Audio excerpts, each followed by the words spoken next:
나는 전능하신 아버지 하나님 천지의 창조주를 믿습니다. 나는 그의 유일하신 아들 우리 주 예수 그리스도를 믿습니다. 그는 성령으로 잉태되어 동정녀 마리아에게서 나시고 본디오 빌라도에게 고난을 받아 십자가에 못 박혀 죽으시고 장사된 지 사흘 만에 죽은 자 가운데서 다시 살아나셨으며 하늘에 오르시어 전능하신 아버지 하나님 우편에 앉아 계시다가 거기로부터 살아있는 자와 죽은 자를 심판하러 오십니다. 나는 성령을 믿으며 거룩한 공교회와 성도의 교제와 죄를 용서받는 것과 몸의 부활과 영생을 믿습니다. 아멘.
할렐루야. 오늘 아침 우리에게 허락하신 하나님 말씀은 역대상 26장 4절부터 8절까지의 말씀입니다.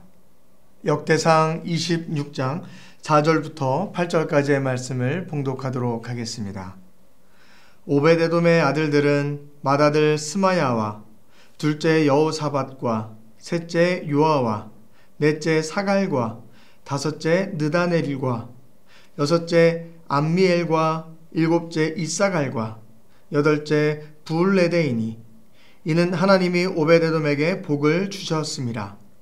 그의 아들 스마야도 두어 아들을 낳았으니 그의 조상의 가문을 다스리는 자요 큰 용사라.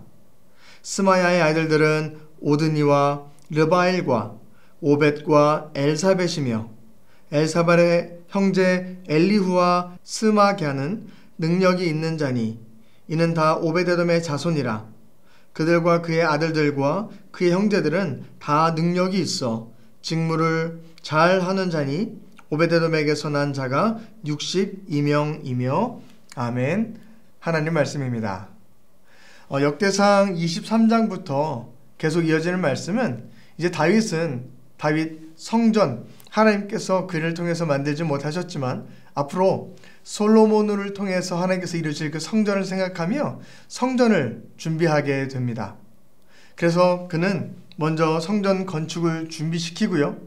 그 안에서 일할 레위 사람들을 불러서 훈련시키고 하나하나 준비시키는 과정들을 그가 오늘 말씀을 통해 보여주게 됩니다. 그는 찬양대도 새롭게 만들었고요. 어떻게 하나님 앞에 거룩하게 예배할 수 있을까? 어떻게 하나님을 더 귀하게 모실 수 있을까? 라는 것을 계속 고민하는 장면들이 말씀 가운데 보여지게 됩니다. 그리고 오늘 말씀 역대상 26장에는 그는 성전 문지기를 세워서 세상과 하나님의 거룩한 임재가 있는 처소를 구별하여서 그것을 잘 지킬 수 있는 사람들을 세우게 됩니다. 오늘 말씀 1절에 보면 그 성전 문지기에 세워졌던 사람은 고라 사람들이다 라고 기록하고 있습니다. 이 고라 사람들은 레위 지파 안에 있는 고라 가문이었고요. 말씀을 우리가 다 읽지는 않았지만 이어지는 말씀들을 보게 된다면 성전의 어디에 성전 문지기가 세워졌냐면 동편에 6, 북에 4, 남편에 4, 곡간에 2, 그리고 낭실 서편에 4, 낭실에 2, 사방에 곳곳에 성전 문지기를 세워서 그 성전을 지켜나갈 수 있는 성전 문지기들을 하나님께서 다윗을 통해서 세워가는 이야기들을 우리가 보게 된다라는 것이죠. 성전 문지기의 역할은 무엇이었습니까? 그것은 세상과 하나님의 임재가 있는 그 처소를 거룩하게 지키기 위해서, 구별하여 지켜나가기 위해서 하나님께서 성전 문지기를 세우셔서 그것을 지키게 하셨다라는 것이죠. 또한 뿐만 아니라 하나님과 가장 가까이에 있을 수 있는 그 성전을 지켜나갈 수 있는 축복의 자리가 바로 이 성전 문지기의 자리였다라는 것입니다. 그 성전 문지기의 사람들 중에 오늘 말씀에 눈에 유독 보이는 한 가정이 보이게 됩니다. 오늘 말씀 4절부터 나오는 가정인데요. 바로 오벳에돔의 가정입니다. 말씀을 읽어보면 성전 문지기 전체 중에 거의 3분의 2 이상을 차지할 정도로 오벳에돔 가정의 많은 자손들이 그 성전 문지기 일들을 감당하게 되었다라는 것이죠. 그렇다면 어떻게 이 오벳에돔 가정은 하나님을 지키는 그 성전에서 가장 주님 앞에 나아갈 수 있는 가까운 곳에 거닐 수 있는 자들이 되었냐라는 것이죠. 그 이야기는 역대상 13장으로 앞으로 좀 돌아가 봐야 합니다. 오벳에돔이란 이름 혹시 익숙하십니까? 들어보셨습니까? 이전에 다윗이 기럇 여아림에 있었던 하나님의 법궤 언약궤를 예루살렘으로 옮기고자 하는 마음이 있었습니다. 그때 그는 2차례 시도를 했었습니다. 2차례 시도했다라는 것은 첫 번째 시도에서 그가 실패했었다라는 것이죠. 그는 잘못된 방법으로 소 수레를 가지고 와서 하나님의 언약궤를 옮기는 일을 잘못 행하게 되었습니다. 그때 소들이 날뛰게 되었고 법궤가 혹여나 떨어질까 싶어서 그것을 붙잡았던 우사라는 다윗의 신복은 그 자리에서 죽음을 당하지 않습니까? 그때 성경 말씀을 보면 다윗도 두려워 떨었다라고 이야기합니다. 이 언약궤를 내가 잘못 갖고 오고 있는 것인가? 혹여나 큰 문제가 생기는 것이 아닌가? 다윗에게도 언약궤를 가지고 오는 것이 큰 두려움이었다라고 성경은 기록하고 있습니다. 바로 그때 언약궤를 예루살렘으로 옮기지 못하고 있었을 그때에 그 언약궤를 석 달 동안 자신의 집에 두게 하였던 사람이 있습니다. 그것이 누굽니까? 바로 오늘 말씀에 나왔던 이 오벳 에돔입니다. 다윗조차도 두려워 떨었었던 그 순간 가운데에 그 하나님의 언약궤를 자신의 집으로 모시고 와서 정성으로 그것을 간직했었던 자, 그가 바로 이 오늘 말씀의 주인공 오벳 에돔이었다라는 것입니다. 역대상 말씀 13장으로 다시 한번 가보면 그때 하나님께서 이렇게 말씀하십니다. 하나님의 궤가 오벳 에돔의 집에서 그의 가족과 함께 석 달을 있으니라. 여호와께서 오벳 에돔의 집과 그의 모든 소유에 복을 내리셨더라. 아멘. 다윗조차도 두려워 떨었었던 그 순간 하나님을 사랑하는 마음으로, 하나님을 귀하게 여기는 마음으로 그 언약궤를 자신의 집으로 모셨던 오벳 에돔에게 하나님께서 큰 축복을 그 가정에게 주셨다라고 성경은 기록하고 있습니다. 그 축복은 석 달 동안에서 끝난 것이 아니라 이어지는 2차 시도 가운데에 언약궤가 예루살렘 성으로 들어갔을 때에도 그 축복이 이어지게 됩니다. 어떤 축복이었습니까? 하나님을 가장 가까이서 모실 수 있는 성전 문지기의 자리에서 그들이 섬겨 나아갈 수 있는 귀한 축복이 그들 가운데 하나님께서 주어졌다라는 것입니다. 오늘 말씀을 다시 보게 된다면 또 이렇게도 말씀하십니다. 오벳 에돔의 자손들에게, 그의 아들들과 그의 형제들에게 능력을 주셔서 그 직분들을 잘 감당할 수 있도록 그에게 축복을 주셨다라고 성경은 기록하고 있다라는 것입니다. 사랑하는 성도 여러분, 오늘 말씀을 통해 오벳 에돔이 큰 축복을 받았던 한 가지 우리는 원인을 알게 됩니다.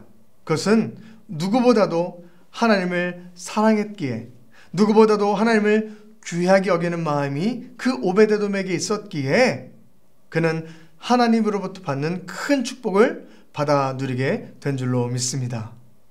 하나님을 사랑하는 것, 하나님을 귀하게 여기는 것이 자신을 넘어서 자신의 가정에게 받는, 하나님께서 주시는 큰 복을 받는 유일한 길이자 가장 뛰어난 길임을 오늘 말씀을 통해 우리는 다시 한번 발견하게 됩니다.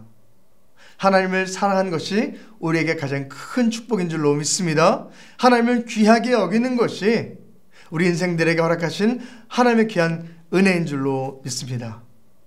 그 축복을 받았던 오벳 에돔에 대한 말씀이 우리가 읽었었던 오늘 역대상 26장 4절부터 이어지는 말씀이 되었다라는 것입니다. 하나님을 사랑하는 마음으로 다윗조차 두려웠고 떨었었던 그 순간 하나님의 궤를 자신의 집으로 모셨던 그가 하나님께서 귀하게 여겨주셔서 자자손손 은혜의 강 가운데 나아갈 수 있는, 축복을 거닐 수 있는 귀한 가문으로, 그런 가정으로 하나님께서는 그를 삼아주셨다는 것을 오늘 말씀을 통해 보게 됩니다. 성경을 보면 노아도 그렇지 않습니까? 세상이 혼탁해져 가고 하나님을 멀리하였을 때에 당대의 의인이었고 완벽한 자였다라는 자, 그리고 누구보다도 하나님을 사랑하고 귀하게 여겼던 노아를 하나님께서 붙잡아 주셔서 세상은 심판하였지만 그의 가정을 붙잡아 주시고 새로운 인류를 만들어 가시는 은혜를 그에게 허락하지 않으셨습니까? 하나님을 사랑하는 자, 하나님을 귀하게 여기는 자를 통해서 하나님께서는 일하십니다. 아브라함은 어떻습니까? 자신의 모든 가족들, 아버지의 집을 떠나서 하나님의 말씀만 따라가는 순종의 자로 우리가 잘 알고 있었지만 그 순종이라는 것, 자신의 아들조차 아낌없이 하나님께 드렸었던 하나님을 사랑하고 하나님을 귀하게 여기는 마음이 아브라함의 마음이었다라는 것입니다. 하나님은 그것을 잘 아셨기에 그를 믿음의 조상으로 세워주시고 하나님의 뜻 가운데 나아가는 귀한 축복을 그에게 허락하여 주신 줄로 믿습니다. 오늘 말씀에 나오는 오벳 에돔도 그렇습니다. 하나님을 사랑하는 자에게, 하나님을 귀하게 여겼던 그 영혼에게 자신뿐만 아니라 자자손손 은혜가 흘러가는 믿음의 명문가를 만들어주시는 은혜가 오베데돔 가정 가운데 있게 되었다라는 것입니다. 시편 84편을 보면 제목이 이렇게 기록되어져 있습니다. 고라 자손의 시.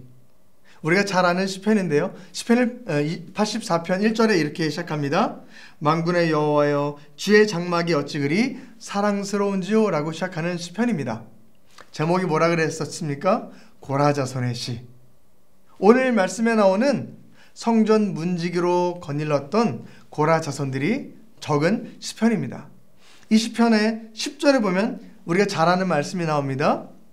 주의 궁정에서의 한 날이 다른 곳에서의 첫날보다 나은즉 악인의 장막에 사는 것보다 내 하나님의 성전 문지기로 있는 것이 좋사오니 여호와 하나님은 해요 방패이시라.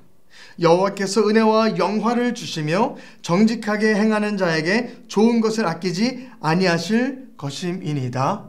만군의 여호와여 주께 의지하는 자는 복이 있나이다. 아멘. 성전 문지기로 섬겼던 고라 자손, 그들이 불렀던 노래가 바로 이 시편 84편 말씀입니다.